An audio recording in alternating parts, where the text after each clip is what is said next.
Mesdames et messieurs, bonjour. Bienvenue sur votre émission de promotion de l'entrepreneuriat, la Minute de l'entreprise, animée par le GEL Sud Bénin sur la radio Mono La Voix de l'Okusa. Aujourd'hui, nous allons développer le thème comment reconnaître une bonne idée d'entreprise. Vous convenez avec moi qu'il ne peut avoir création d'entreprise sans l'idée porteuse de cette entreprise. Et donc, une entreprise est comparable à une maison. Si on veut qu'elle soit solide et pérenne, il faut une très bonne fondation et donc la construire sur une idée bien réfléchie et porteuse. Comment reconnaître alors l'idée porteuse? Nous devons savoir que une idée, pour qu'elle soit porteuse et pertinente, elle doit respecter 5 conditions. La première condition est que l'idée d'entreprise doit être adaptée à vos attentes et donc aux attentes de l'entrepreneur. Une idée pertinente de création d'entreprise doit correspondre à une personnalité et donc à la personnalité de l'entrepreneur, à ses contraintes, à ses envies et à ses ambitions.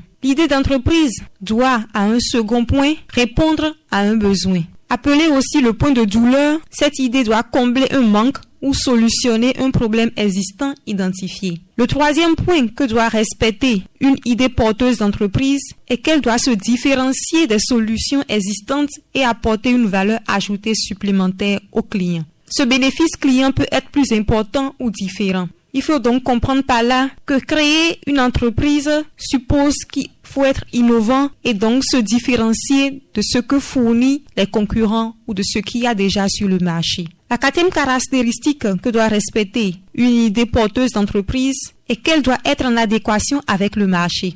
Pour qu'une idée se développe, il faut que le couple produit-marché ait du sens en termes de timing, de réactivité et que le marché soit accessible. Autrement dit, il faut que votre idée d'entreprise puisse quand même être développée et fournir des prestations qui puissent être appréciées, consommées par des gens.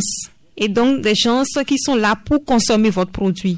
De ce fait, il faut savoir si la demande est forte, s'assurer du fait que vos produits aillent vers les consommateurs. Une étude de marché est donc importante pour comprendre et étudier la faisabilité du projet. La quatrième caractéristique que doit respecter une idée d'entreprise est qu'elle doit être convenablement mise en œuvre. Chers entrepreneurs, créer son entreprise, c'est avant tout savoir mettre en œuvre avec brio son projet.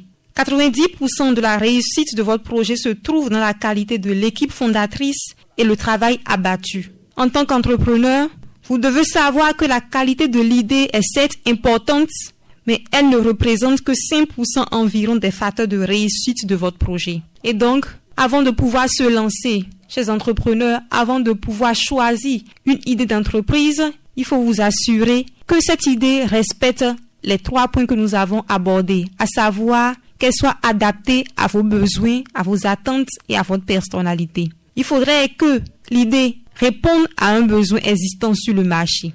Il faudrait également que votre idée se différencie des solutions qui sont déjà sur le marché ou apportées par vos concurrents. Il faudrait que vous ayez une valeur ajoutée. Le 4e point, c'est qu'il faudrait que votre idée soit en adéquation avec le marché. Il faudrait, pour finir, que l'idée soit convenablement mise en œuvre et c'est capital. Chers auditeurs, mesdames et messieurs, merci de nous avoir écoutés et restez connectés sur la radio Mono La Voix de l'Okusa.